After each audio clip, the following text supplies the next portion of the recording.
नमस्कार parents, welcome to the writing skill series part 3.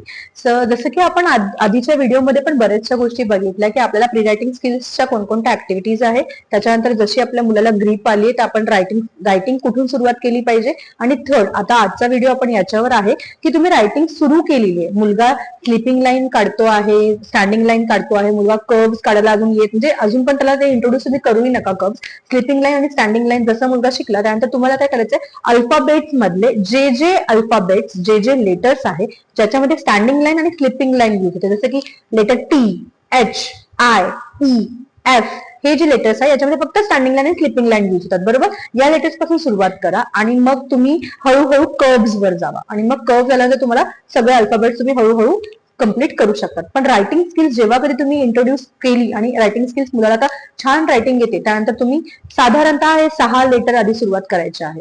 Thank you.